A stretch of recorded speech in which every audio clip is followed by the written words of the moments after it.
Bismillahirrahmanirrahim. Assalamu alaikum, dear students. How are you all? I hope you all are doing well and you have enjoyed Eid holidays. I welcome you once again in Pakistan International School Taif's virtual learning class for grade 6 for the subject science.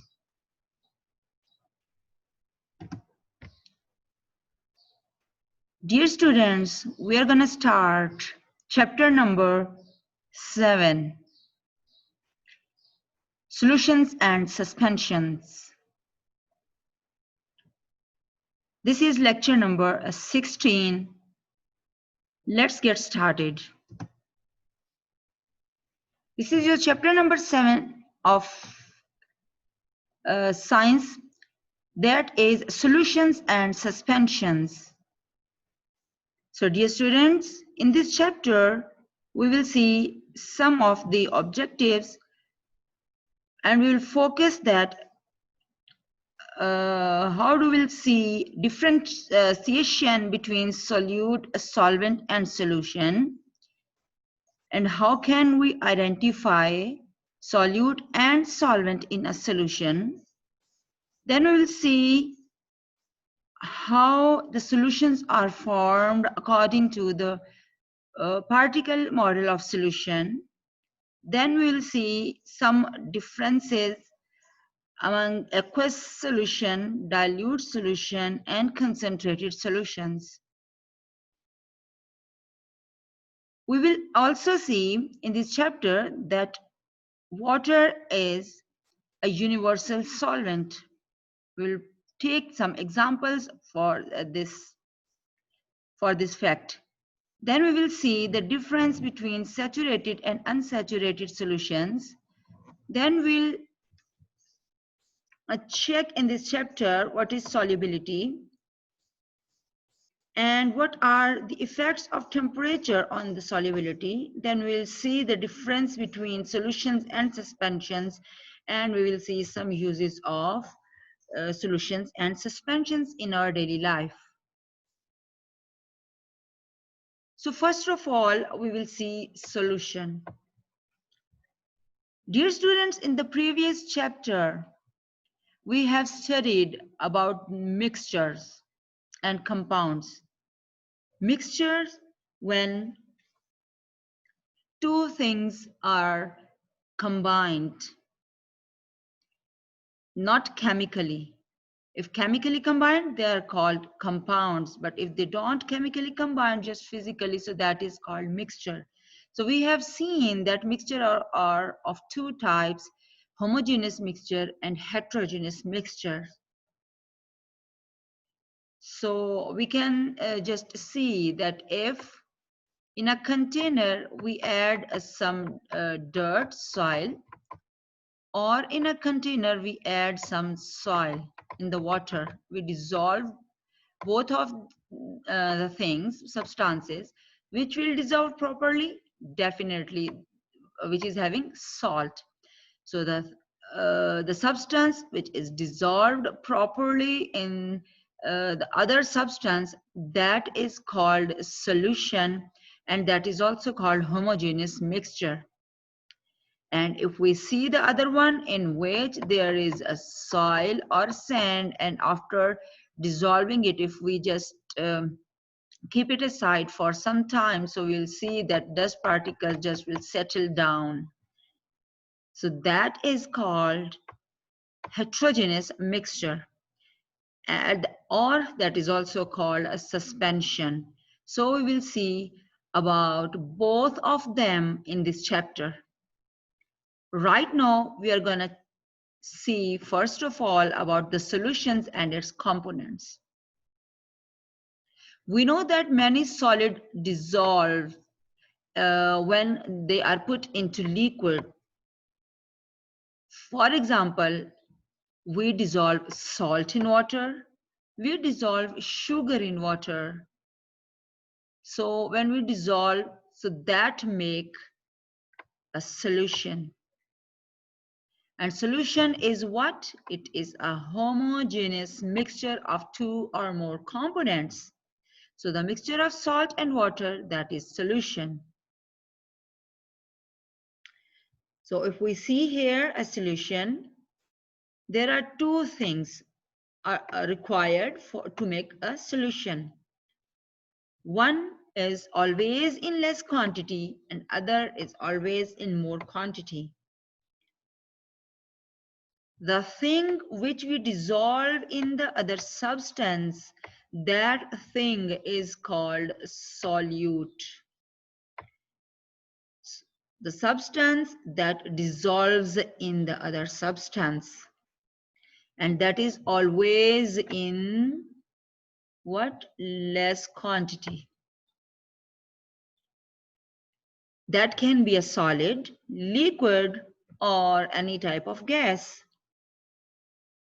So if we talk about the other substance in which we dissolve the solute, that is called solvent, and that solvent is present in more quantity. Solvent is the substance that the solute dissolves.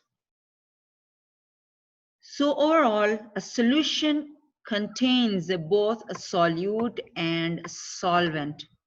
Solvent most of the time that is liquid, and solute most of the time that is solid, but we are having different type of solutions in which solute is of different kind and solvent is of different kind.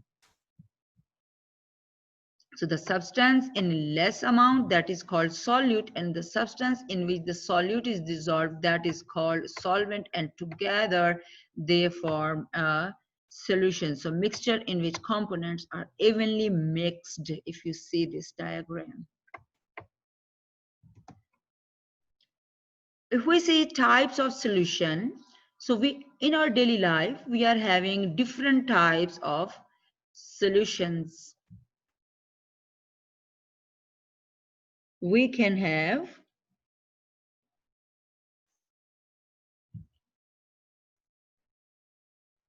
you can see here liquid in liquid solution. First of all, we will see, sorry, from here solid and liquid. If the solute is solid and solvent is liquid, so we are having the examples like salt in water, or lemonade, or tea, like tea leaves in water or milk. So these are some examples of solid in the liquid solutions. Next, if we see, if the state is liquid and that is solute, liquid is solute, and the solvent is also liquid, like liquid in liquid. So we are having examples, ink in water, like this diagram. Ink is dissolved in water. Ink is also what we say, that is liquid, and water is also a liquid. So ink is properly dissolved, evenly dissolved in the water. Alcohol in water also, that is another example of liquid in liquid solution. If we see the next type, that is gas in liquid solution.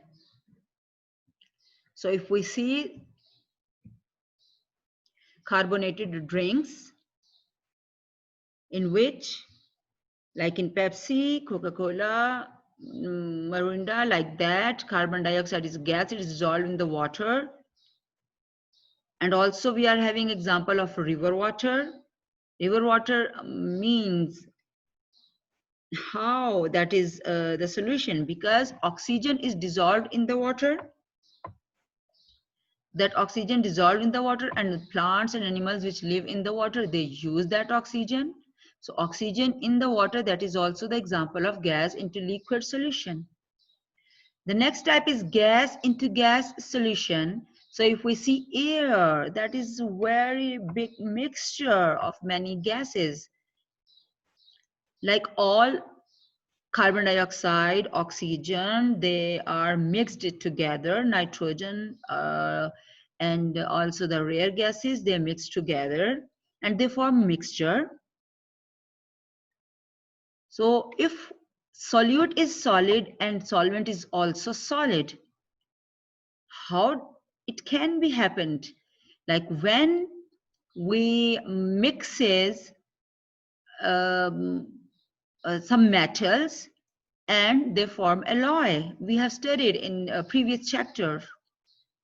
If we see zinc and copper, these are two metals, and when we just melt them, after melting, they become liquid, and then they are mixed together, so they form brass. And after cooling, the brass is a solid.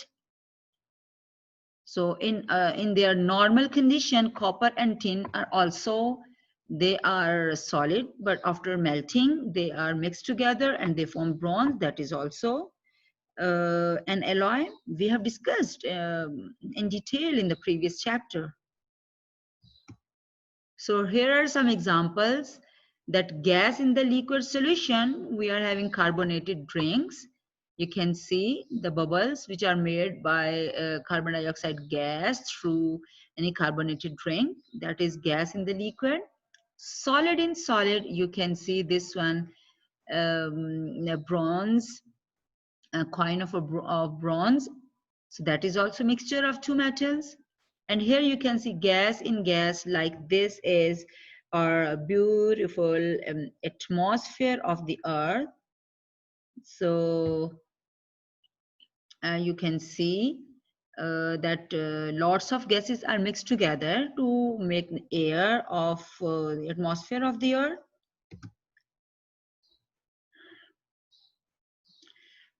So one other mixture is also present, that is called the largest solution of the world, that is sea. We have talked about so many times about this, isn't it? Yes, that sea is the world's largest solution.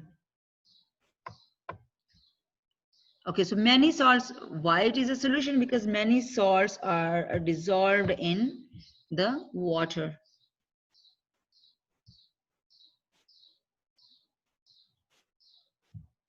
Okay, so if we see here aqueous solution, the next type of solution is aqueous solution, that means watery solutions. Aqueous comes from the word aqua, which means water. So because lots of things in the world that can be dissolved in water, so that water can be said as the universal solvent. We'll talk about this topic in the next inshallah lecture.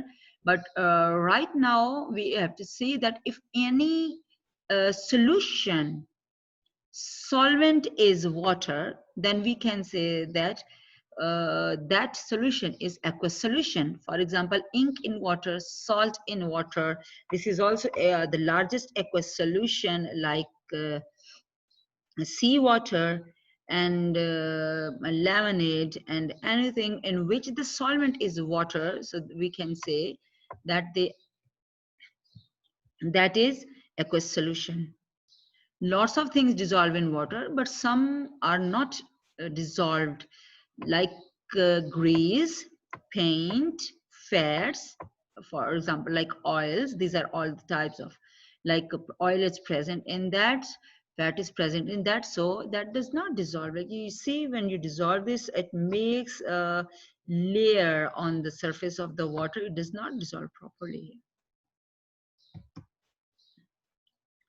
So here we can see very important topic, that how the solutions are formed. Solutions are formed by particle model of solutions. Particle means tiny atoms, tiny particles which are present in every living and non-living thing. So matter consists of tiny particles. We know that every living or non-living thing is made up of matter, and that matter is made up of tiny particles. Those tiny particles are said to be atoms, like this. So they behave differently to make solutions. So a particle model explains the behavior of particles of matter. Particle means the small atoms by which living and non-living things are made. So scientists have given a model, like a brief, the knowledge or concept we can say, which explains the behavior of particles when we make the solutions.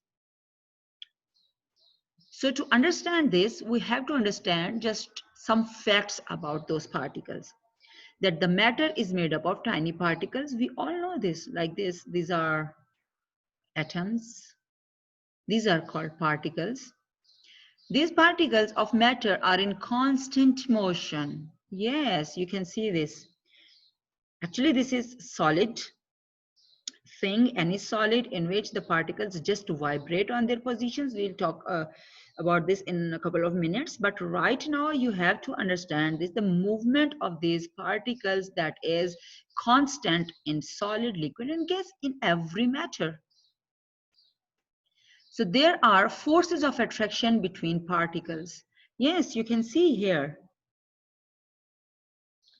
Whether that is water or liquid or solid or gas or any other substance that is having the particles, those particles are having forces of attraction between them.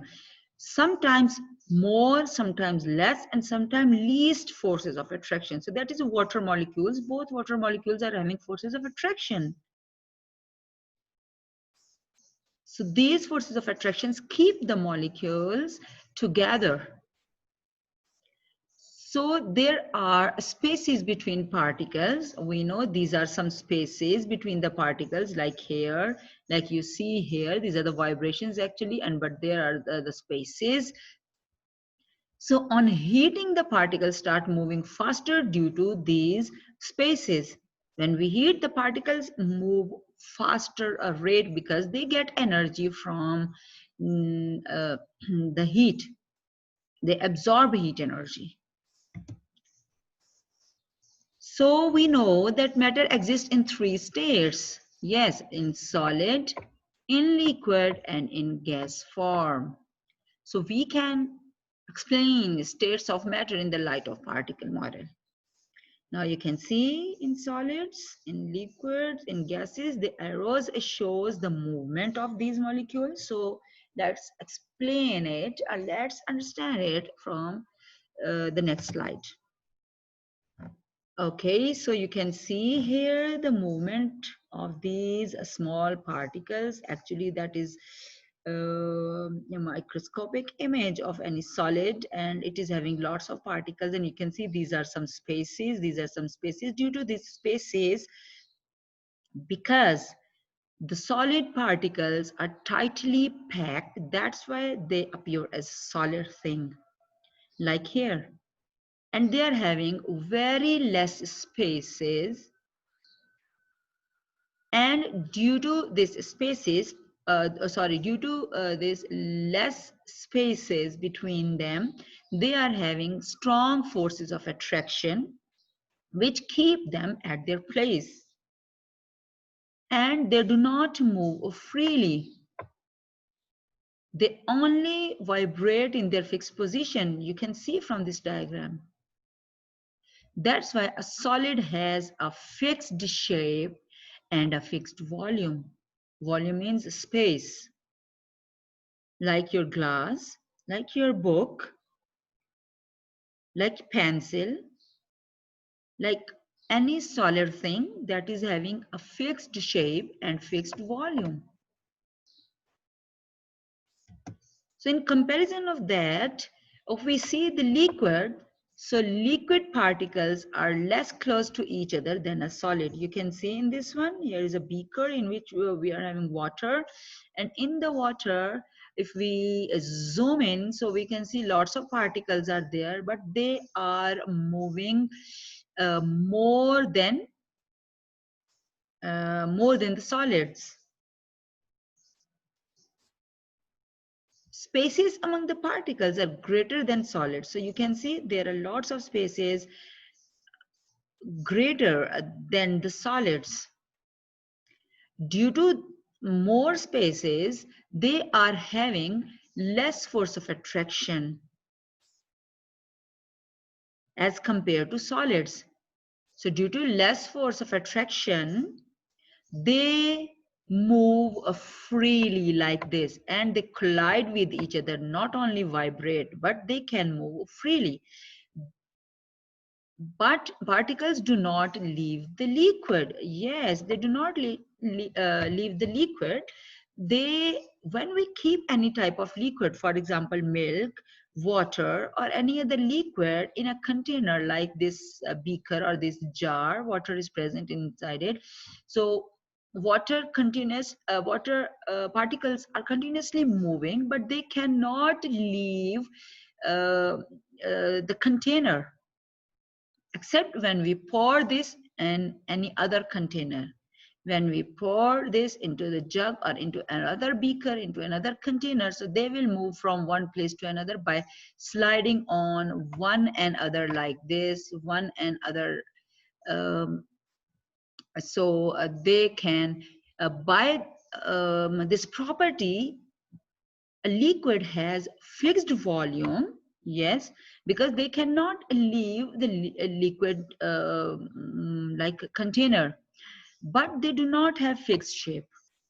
How? Because when you just pour into glass, so they can attain the shape of glass, and when you pour in the jug or in other container, they can attain the shape of that container due to its large spaces among them. Okay, let's talk about gas is the third a state of matter. So if we see gas molecules, you see from this image that they are having lots of large spaces among them. So it means they are having very, very less space of attraction between them. Due to this, they move freely in the space in which they are present, and they can leave, particles can leave the gas also. For example, if they are present in the carbonated drink, if you keep the bottle open, so all the carbon dioxide gas will escape from that place, and because they are having very, very less force of attractions. So if it means so gas is not having proper shape, and it is not having proper volume. So by this all explanation, now I think it's very easy to understand the formation of solutions by particle model of solution. We have discussed before the particle model of solution. Now we'll see that in the light of particle model of solution, we see that when we dissolve a salt in water, means a solid into liquid, so forces of attraction between a salt particles become weak, because like in the solids they become weak. You can see here, these are solute particles and these are liquid particles. Like this is you can say the salt is mixed with water. So the forces of attraction between the solid part, they become weak, and these water molecule just attract them, and they just spread due to this attraction into the spaces, these spaces which are present in the liquid, because liquid particles are having more spaces than solid particles. So if you see, they are spreading, and like this you can see they spread among the spaces of liquid, and a whole of the solution becomes homogeneous. This also happens in the liquids. If two liquids are mixed, like ink in the water, ink is solute and water is solvent. So what happened? The particles spread among the spaces which are present in the liquids. And both of the liquids, the spaces are present. For example, lemon juice makes solution with water, and some liquids do not make solutions. That is, what is the example of that? That is oil in the water, because oil molecules is very they are very big molecules, so they cannot dissolve and take up the spaces which are among the liquid molecules or the solvent particles. So by this particle model of solution, that particles behave differently when we when solid or liquid or gas dissolved in the different type of solvents. So you can understand why this salt dissolves in water. So what happens, how the particle models act here. So salt is dissolving here, so you can see this is that is actually salt's formula is Na, that is Cl, sodium chloride. So this is sodium is plus and chloride is negative, having negative charge. So you can see the water molecules come and separate them, and the forces of attraction between these NaCl or salt, they become weak and they attracted towards the water molecules and in the spaces between them. So when this is salt and these are water molecules, when the salt spreads in the water molecule, you can see they are evenly spread among the spaces present in the water molecule. So this is water molecule you see here, and this is chloride molecule because that is big atom, and this is sodium molecule. So all the water molecules just attract them, oxygen attracted towards sodium and hydrogen is attracted toward chloride ions, so they make them separate, and like that this salt is dissolved properly, homogeneously in the water. So what is the effect of temperature on particles movement? So what happened? The temperature affects the movement of molecules. The greater the temperature, the faster the particles move. So if the temperature gets lower, so what happened? The particle force of attractions are more. But what happened when we give them heat? So what happened? They just absorb heat energy, and due to this heat energy they started to move faster, and like that from ice to liquid and water, and then from liquid water to the steam, that is called the water vapors. These water molecules just evaporate because they got enough energy, because they can escape from the surface of the liquid and they become gas. So when we increase the temperature, look from here to here, and then from here to up to 40 degrees, we increase the temperature, so the movement of the particles gets higher. If you can see from here in this diagram the movement of the particles.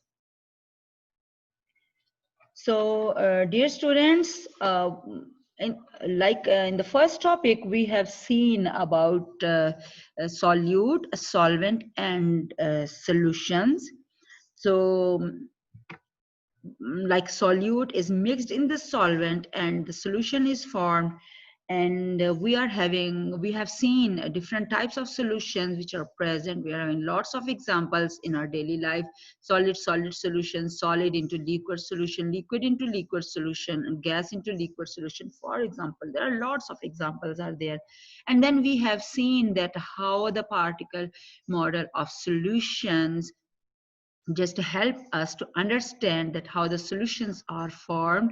And then we have seen that temperature affects the particle movement, and that exists in our life, and we are having lots of examples in our daily life regarding this topic. So just observe the thing. If you love science, just observe the things around you, how the things work, and just think the solution of those problems in your mind if you don't understand. And you can take help. There are lots of sources, your parents, teachers, as well as your internet facility is there, so you can understand and you can resolve your problems regarding your daily life. So stay home, stay healthy, and inshallah we will see you in the next lecture. Wish you all the best. Good luck for your next lecture. Thank you.